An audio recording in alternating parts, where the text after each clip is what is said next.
Hi friends, welcome to my channel. ఈరోజు నేను చెప్పబోయేది ఏంటంటే ఫార్ములాస్ అనమాట. స్ట్రెయిట్ లైన్ అనే చాప్టర్లో యూస్ చేసే ఫార్ములాస్ చెప్తున్నాను అనమాట.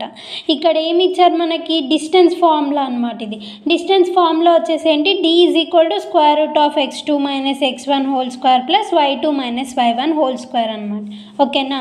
నెక్స్ట్ సెకండ్ ఫార్ములా వచ్చేసి ఏంటి? Section formula. సెక్షన్ ఫార్ములా అనేది డిస్టెన్స్ ఫార్ములా అనేది సెంట్రాయిడ్ అనేది మనము 10th కూడా నేర్చుకున్నాము. సేమ్ అదే ఫార్ములాస్ని మనము ఇంటర్మీడియట్లో కూడా మనం యూస్ చేస్తాం అన్నమాట. ఓకేనా? సో నెక్స్ట్ ఏమి ఇచ్చారు ఇక్కడ? సెంట్రాయిడ్, ఇన్సెంటర్ అండ్ ఎక్సెంటర్ అన్నమాట.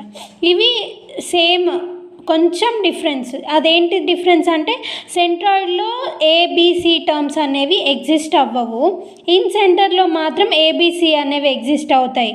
సో ఇక్కడ కోఎఫిషియెంట్స్ ఏమేమి ఉన్నాయో వాటిని కింద డినామినేటర్లో యాడ్ చేస్తాం అంతే. In centre.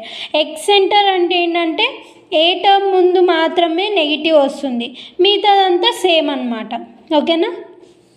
Next area of triangle వచ్చేసి ఏంటిది? Half into mode of x1 y1. Same as it is x1 y1 గుర్తుపెట్టుకుంటే మిగిలిన 2 కోఆర్డినేట్స్ ఈజీగా రాయొచ్చు. x1 x2 x3, y1 y2 y3, 1 1 1. Okay?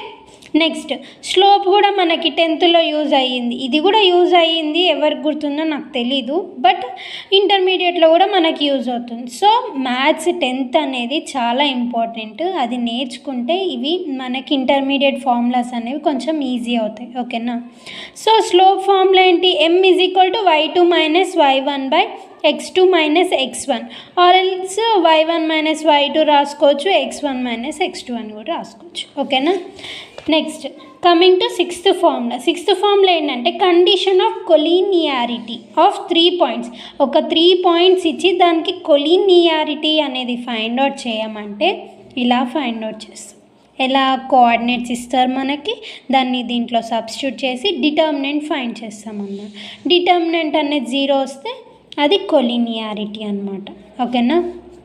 Next 7th formula వచ్చేసి angle between two straight lines మధ్యలో angle ఎంత ఉంటుంది అని తెలుసుకోవడానికి tan θ ఫార్ములాని యూస్ చేస్తాం. ఇక్కడ ఏంటిది? అది mode of m1 minus m2 by m1 into m2 అనమాట.